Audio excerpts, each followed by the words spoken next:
علی کی بیٹی اس کی توحید پہ بات کر رہی ہے، علی کی بیٹی حسن کے حسن پہ بات کر رہی ہے، علی کی بیٹی نانا کی نبوت پہ بات کر رہی ہے، علی کی بیٹی حسین کی شہادت پہ بات کر رہی ہے، علی کی بیٹی عابد کی عبادت پہ بات کر رہی ہے، علی کی بیٹی بابا علی کی ولایت پہ بات ہے۔ علی کی بیٹی نے سامنے بیٹھے ہوئے تخت والے سے اسیرہ ہونے کے باوجود کہہ دیا، یبنت لکا، اے ہمارے آزاد کردہ غلاموں کے بچوں۔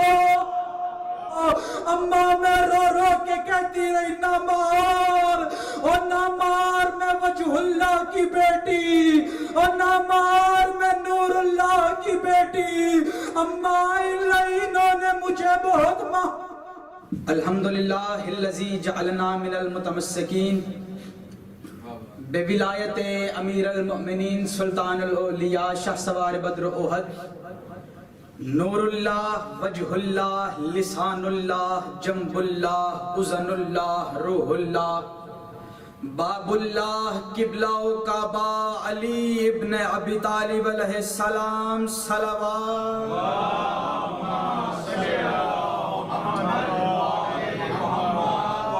سلامت رہیں، آباد و شاد رہیں، مالک اپنے حفظ و ایمان میں رکھے، کوئی غم نہ دیکھنے پاؤ سوائے غم مظلوم کربلا کے۔ دامن وقت کی غربت کو مد نظر رکھتے ہوئے بغیر کوئی لمحہ ضائع کیے نوکری کا آغاز کر دیا ہے۔ حیدر کی طرح بولے گی اور شیر لگے گی، حیدر کی طرح بولے گی اور شیر لگے گی، حیدر کی طرح بولے گی، میں نے لمحہ ضائع نہیں کیا، میں نے نوکری کا آغاز کر دیا ہے۔ آپ کا ساتھ چاہیے تاکہ ایک پڑھنے میں آسانی کا سبب پیدا ہو سکے۔ حیدر کی طرح بولے گی اور شیر لگے گی، گر شیر کی بیٹی ہے سوا شیر لگے گی۔ سلامت رہیں، سلامت رہیں۔ حیدر کی طرح بولے گی اور شیر لگے گی، گر شیر کی بیٹی ہے سوا شیر لگے گی۔ اور یہ سوچ کے شبیر کو مقتل میں سکوں تھا، ارے زینب کو علی ہونے میں کیا دیر لگے گی۔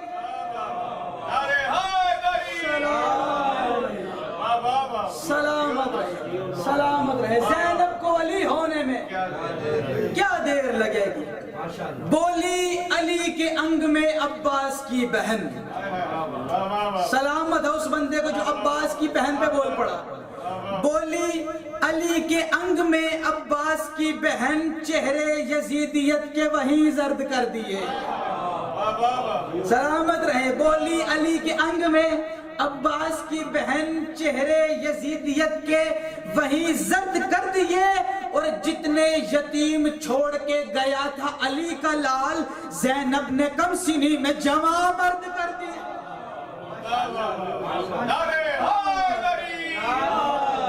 مل کے اونچا نعرہ حیدری۔ سلامت رہے۔ زینب نے کم سنی میں جوان مرد کر دیے۔ خطبہ دیا ہے میری مخدومہ عالیہ بی بی نے دربار یزید نے، خطبہ دیا ہے میری مخدومہ نے دربار یزید میں، علی کے انگ میں، علی کے رنگ میں، علی کے ڈھنگ میں، ہو بہو علی جیسا۔ سلامت رہے۔ خطبہ دیا ہے میری مخدومہ نے دربار یزید میں، لیکن یاد رکھے زمانہ، بات کو تیار کر کے کرنا اور ہوتا ہے، بغیر تیاری کے بات کرنا اور۔ جتنے خطبات دیے ہیں میرے امیر نے نہج البلاغہ میں، ذہنی طور پر تیار ہو کر دیے۔ جتنے خطبات دیے ہیں حسن مجتبیٰ نے، ذہنی طور پر تیار ہو کر دیے۔ ہر ایکٹ کا ایک ریئیکٹ ہوتا ہے نا، میں پڑھ رہا ہوں، آپ بول رہے ہیں، میرے ساتھ مل رہے ہیں، ہاتھوں کو بلند کر رہے ہیں، چہرے پر ایک مسکراہٹ ہے، داد بھی دے رہے ہیں، دعا بھی دے رہے ہیں۔ ہر ایکٹ کا ایک ریئیکٹ ہوتا ہے۔ جب میری مخدومہ نے دربار میں خطبہ دیا، دربار کا سب سے پہلا ریاکشن کیا آیا؟ سامنے بیٹھے ہوئے لائن کو سمجھ ہی نہ آیا، علی کی بیٹی کو اب میں جواب میں کیا کہوں۔ سلامت رہے، سلام، اس کو سمجھ ہی نہ آیا کہ اب میں علی کی بیٹی کو جواب میں کیا کہوں۔ علی کی بیٹی گفتگو کر رہی ہے، علی کی بیٹی نے بات تمام کی، یزیدیت کا منہ بند ہو گیا، یزیدیت کا دہن یزیدیت کا دہن بند ہو گیا. علی کی بیٹی گفتگو کر رہی ہے, علی کی بیٹی اس کی توحید پہ بات کر رہی ہے, علی کی بیٹی حسن کے حسن پہ بات کر رہی ہے, علی کی بیٹی نانا کی نبوت پہ بات کر رہی ہے, علی کی بیٹی حسین کی شہادت پہ بات کر رہی ہے, علی کی بیٹی عابد کی عبادت پہ بات کر رہی ہے, علی کی بیٹی بابا علی کی ولایت پہ بات.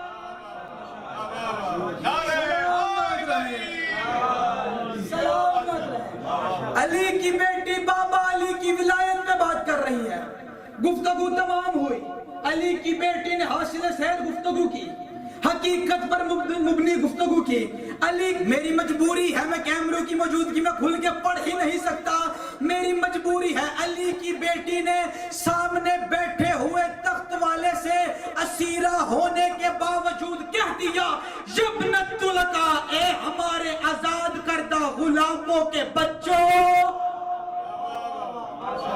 سلامت رہیں. آپ کے کیا کہنے ہیں, ہمارے آزاد کردہ غلاموں کے بچوں.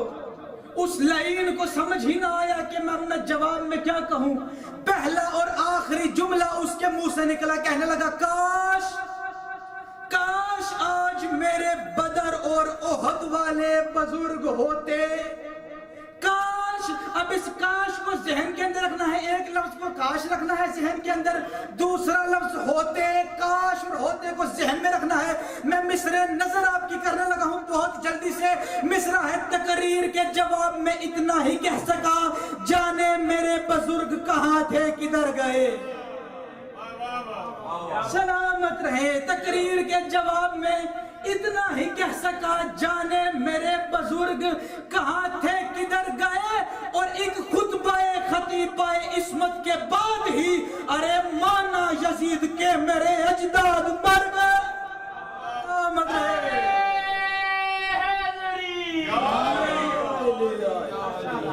سلامت رہی. جاتے 4 مصرے اور یا علیہ. زخم کھلے ہو, ہاتھ بندے ہو, راز ملا کے کھولتی رہنا. پسند کرنا ہے, بہر کو دیکھنا ہے, پڑھا لکھا مجمع تشریف فرما ہے. بہر کو مد نظر رکھتے ہوئے اگر حق بنے تو دعا کر دینا. زبردستی کی کوئی داد, کوئی دعا کا کوئی مطالبہ نہیں. زخم کھلے ہو, ہاتھ بندے ہو, راز ملا کے کھولتی رہنا. نور بھرے قدمین کے نیچے تاج کو تخت کو رولتی رہنا. یار بتانا پڑے گا, بتانا پڑے گا قدمین کسے کہا جاتا ہے. زخم کھلے ہو, ہاتھ بندھے ہو, راز ملا کے کھولتی رہنا. نور بھرے قدمین کے نیچے تخت کو تاج کو رول. زخم کھلے ہو, ہاتھ بندھے ہو, راز ملا کے کھولتی رہنا. نور بھرے قدمین کے نیچے تخت کو تاج کو رولتی رہنا. آخری لمحے باپ نے اس کو ایک انوکھا حکم دیا, کیا؟ جب دربار میں داخل ہونا, حیدر حیدر بولتی رہنا. آباد و شاد رہی. آپ کے کیا کہنے ہیں. سلامت رہیں. بخت داران حسین. ہو گیا حصے کا فضائل, ہو گیا ہے شام فتح, ہو گیا علم توحید بلند. منوالی حسین کی بہن نے حسین کی شہادت. بچ گیا دین نبی, بچ گیا دین خدا. لٹ گئی علی کی بیٹیوں کی سر سے ردا. اجرک من اللہ, اجرک من اللہ. یہ مضمون ایسا ہے صرف لفظ شام ذہن میں بندے کی آ جائے نا, بندہ ساری رات گریا کرتا رہے, ساری رات روتا رہے, حق ادا نہیں ہوتا. میں نے کہا بچ گیا دین خدا, لٹ گئی علی کی بیٹیوں کی سر سے ردا. اجرک من اللہ, اجرک من اللہ. 2 مہینوں کی تھکی ہوئی علی کی بیٹیاں, کبھی دربار شام, کبھی بازار شام, کبھی کربلا کا میدان, کبھی تنگ و تاریک زندان. 2 مہینے کی تھکی ہوئی علی کی بیٹیاں جب اپنے آبائی وطن واپس پہنچی ہے نا, قافلے کے سالار نے شریکت الحسین بی بی کے قدموں پہ ہاتھ رکھ کر کہا, اماں وطن آ گیا. اماں وطن آ گیا. بی بی نے کہا ہے سجاد مدینہ آ گیا؟ ہاں اماں مدینہ آ گیا. سجاد یہ مدینہ ہے. سجاد آج میں نے پہلی مرتبہ بیرونی دیواریں دیکھی ہیں مدینے کی. سجاد یہ وہ مدینہ ہے جہاں میرا حسین نانا کے کاندھوں پہ سوار ہو کے سواری کیا کرتا تھا.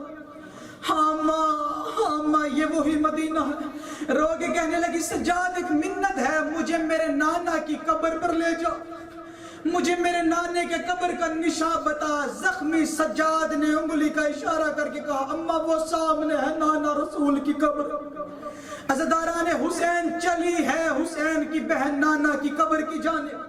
میں نے بڑے ادب سے کہا ہے چلی ہے, میں نے ادب کے دائرے میں رہتے ہوئے کہا ہے چلی ہے, وگرنہ علامہ مجلسی لکھتے ہو فرماتے ہیں ایسے گئی ہے حسین کی بہن نانا کی قبر پر جیسے حسین اکبر کی لاش پہ گیا. اجرک من اللہ. نانا کی قبر پر آگے کہنے لگی نانا اٹھ دیکھ میں تجھے سفر حال سناؤں. نانا میں 2 مہینے کی تھکی ہوئی ہوں. نانا میں کربلا سے ہو کے آئی. نانا میں شام کے بازاروں سے ہو کے آئی. نانا اٹھ میں تجھے واقعات سناؤں. عزاداران حسین آپ کربلا زیارات پہ جاتے ہیں, آپ شام کی زیارات پہ جاتے ہیں, آپ بازار شام ہو کے آتے ہیں, آپ دربار شام ہو کے آتے ہیں. جب کوئی عزادار زیارات سے واپس آتا ہے نا, ہر مومن, ہر عزادار, ہر دوست احباب کی دل کی حسرت ہوتی ہے وہ زوار آیا ہے, اس کو گھر جا کے مل کے آنا ہے, اس سے سفر حال معلوم کرتے ہیں. وہ جو زوار ہو کے آئے ہیں اس کے ہاتھوں کو چومتے ہیں جا کے. عزاداروں ہر دوست, ہر عزیز و اقارب اس زوار کے گھر آتا ہے, اس سے آگے کہتا ہے تو زوار ہے, زواری کر کے آیا ہے, ہمیں سفر حال سنا, ہمیں کربلا کے واقعات سنا. چند لمحات گزرنے کے بعد وہ زوار اپنے کمرے میں جاتا ہے. کمرے میں جانے کے بعد ایک بیگ باہر لے کے آتا ہے. اس بیگ میں سے ایک گٹھڑی نکالتا ہے. گٹھڑی نکال کے سب سے پہلا جو تبرک نکال کر کہتا ہے یہ کربلا کی مٹی ہے, یہ کربلا کی خاک شفا ہے, یہ کربلا کے ملی ہوئی مجھے نیاز ہے, یہ تبرکات ہے, یہ حرم سے ملا ہوا کپڑا ہے, یہ نیشاپور امام رضا کے کنویں کا پانی ہے.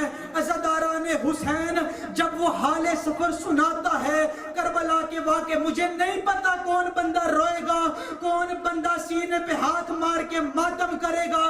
تھکی ہوئی علی کی بیٹی جب رسول کی قبر پہ آئی ہے نا, آ کے رو کے کہتی ہے اٹھنا نا تجھے میں کربلا کے واقعات بتاؤں, اٹھنا نا میں تجھے کربلا کے تبرکات دکھاؤں. عزاداران حسین رسول کی قبر پر بیٹھ کر علی کی بیٹی نے گٹھڑی کھولی. گٹھڑی کھول کر پہلا تبرک نکال کے کہتی ہے اٹھنا نا دیکھ یہ میرے اکبر کا کرتا, اٹھنا نا یہ میرے حسین کا امامہ, اٹھنا نا یہ میرے اصغر کا کرتا, اٹھنا نا یہ قاسم کے ٹکڑوں والی گٹھڑی. اجرک من اللہ, اٹھنا نا تجھے میں تبرکات دکھاؤں, تجھے میں کربلا کے واقعات بتاؤں, تجھے میں سفر حال سناؤں. عزاداران حسین آخر میری مخدومہ نے وہ کرتا نکالا جس میں تیروں کے سوراخ تھے, جس میں تلواروں کے کٹ تھے, اور جس میں وہ فقط حسین کا کرتا نہیں تھا. عزاداران حسین اس کرتے میں اصغر کا لہو بھی شامل تھا, اس کرتے میں اکبر کا لہو بھی شامل تھا, اس کرتے میں عباس کے کٹے بازوؤں کا لہو بھی شامل تھا. عزاداران حسین میری مخدومہ نے کپڑا ڈالا ہے رسول کی قبر پہ, قبر محمد میں زلزلہ آیا, آواز آئی زینب کرتا ہٹا, آواز آئی زینب کرتا ہٹا, مجھ سے برداشت نہیں ہو رہا, سینے پہ ہاتھ مارے ہر بندہ. عزاداران حسین قبر محمد سے آواز آئی زینب مجھ سے برداشت نہیں ہو رہا, رو کے کہنے لگی نانا تجھ سے بیٹے کے کرتے برداشت نہیں ہو رہے نا, نانا رات آدھی راضی ہو لینے دے نانا، میں رات کے آدھے پہر تیری قبر پہ آؤں گی نانا، میں تجھے اپنے دکھ سناؤں گی نانا، نانا تیری امت نے اتنا تیرے بیٹوں کو نہیں مارا جتنا تیری بیٹی کو۔ اجرک من اللہ یا سیدہ، میرا بہروائن اپنے عزاداروں سے اپنی جد کا پرسہ لے نانا، میں رات کے آدھے پہر تیری قبر پہ آؤں گی نانا، میں اپنے درد سناؤں گی۔ کہا نا زینب مجھے اپنے درد نہ سنانا، رو کر کہتی ہے نانا، اے میرا شہنشاہ نانا، اے میرا نبیوں کا سردار نانا، اے میں نبیوں کا سلطان نانا، نانا نانا تجھ سے ایک اپنے بیٹے دکھ برداشت نہیں ہو رہے نا نانا، میں تجھے اپنے دکھ سناؤں۔ کہا نا زینب مجھے اپنے دکھ نہ سنانا، عزاداران حسین میری مخدومہ نے گٹھڑی بند کی، چپ چاپ اٹھی ہے محمد کے قبر سے، چند قدموں کا فاصلہ طے کیا، آگے حسن کی قبر آئی، حسن کی قبر پہ رک کر کہتی ہے حسن، حسن تجھے یاد ہے حسن میں نے تیرے جنازے سے تیر نکالے تھے، حسن کیا تجھے میں اپنے دکھ سناؤں؟ آواز آئی نا بہن زینب مجھے اپنے دکھ نہ سنانا، مجھ سے برداشت نہیں ہوں گے۔ چپ چاپ گزر گئی ہے حسن کی قبر سے، سامنے ایک کچی قبر پہ نظر پڑی، اماں کی قبر پر بیٹھ کر رو کے کہتی ہے اماں، اماں میں نے سب کے درد سنے، اماں میرے دکھ کوئی نہیں سن رہا۔ قبر زہرا سے آواز آئی زینب، زینب تو دکھ سنا، زینب تیری اماں تیرے دکھ سنے گی۔ عزاداران امام مظلوم کربلا کچھ گھٹنیوں کے بل بیٹھی ہے میری مخدومہ اماں کی قبر پہ، رو کے کہنے لگی اماں، اماں یاد ہے اماں 28 رجب کو میں نے تیری قبر پہ آ کے ایک وعدہ کیا تھا؟ ہاں زینب یاد ہے اماں، میں نے وعدہ کیا تھا نا کہ میں تیرے بیٹے بچا لاؤں گی، میرا کچھ بچے نہ بچے، اور میں تیرے بیٹے کو بچا کے ضرور لاؤں گی۔ ہاں زینب یاد ہے اماں، پھر اٹھ وہ دیکھ تیرا سجاد آ گیا، اماں وہ تیرا باقی رہ گیا۔ عزاداران حسین قبر زہران سے آواز آئی زینب تیرا شکریہ، رو کر کہتی اماں، اماں پوچھے گی نہیں مجھے تیرے بیٹے بچانے کی قیمت کیا دینی پڑی؟ قبر زہرا سے آواز آئی زینب کیا قیمت دی؟ رو کر کہنے لگی اماں، اماں جب حسین سے زمین پہ گرا، اماں 300 گھڑ سوار نیزہ لے کے تیرے سجاد کی جانب دوڑا، اماں جلا ہوا خیمہ تھا، اماں میں خیمے میں داخل ہوئی، میں نے سجاد کو اٹھایا، اماں 300 گھڑ سوار میرے پیچھے دوڑا، اماں کوئی دائیں سے تیرے سجاد کو نیزہ مارتا اور میں دائیں پہلو آگے کر لیتی، کوئی بائیں سے مارتا میں بائیں پہلو آگے کر لیتی، اماں اماں ایک لائن نے نیزہ مارا، اماں میرا سر زخمی ہو گیا، اماں میں رو رو کے کہتی رہی نہ مار، اور نہ مار میں وجہ اللہ کی بیٹی، اور نہ مار میں نور اللہ کی بیٹی، اماں ان لائنوں نے مجھے